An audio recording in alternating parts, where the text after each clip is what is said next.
Grueling talks have been underway at the National Assembly to draw up a proposal for revising the Constitution. In the second of our three-part series, our Kim Min-ju sheds light on where rival parties stand on the issue. A special parliamentary committee on constitutional amendment has been in the works since early last year, but there's been more tit-for-tat between rival parties than progress. The ruling Democratic Party of Korea is firm on its stance to hold a referendum in tandem with local elections in June.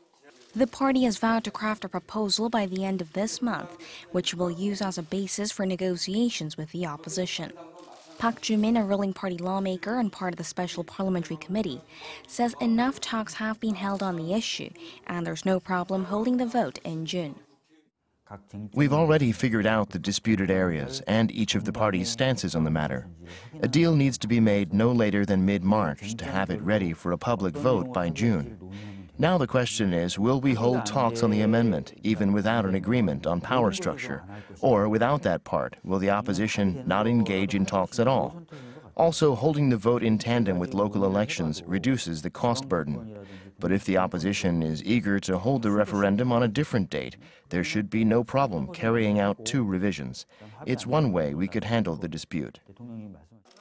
Pressure was renewed on the National Assembly after President Moon Jae-in's New Year's press conference.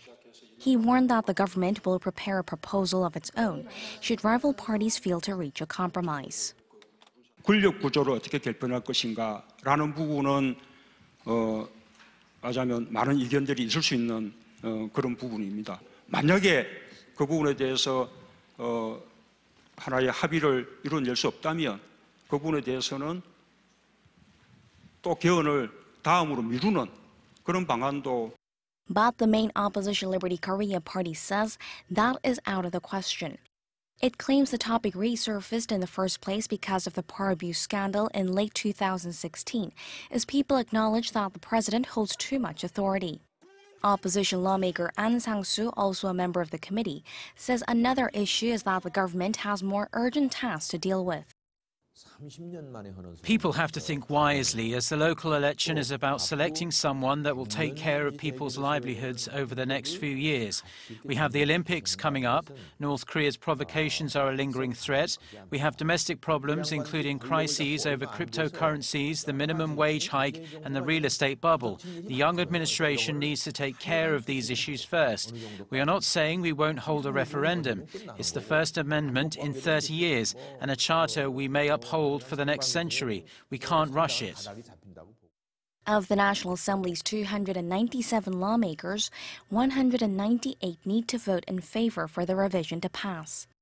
The Liberty Korea party holds 118 seats, enough to block any deal that it deems unfavorable. Although smaller in representation, three other parties in the committee have all recognized the need for an amendment, but differ slightly regarding the specifics. But at this point, the key to the amendment lies in the hands of the two major blocs and how they can get around their differences. Kim Min-ji, Arirang News.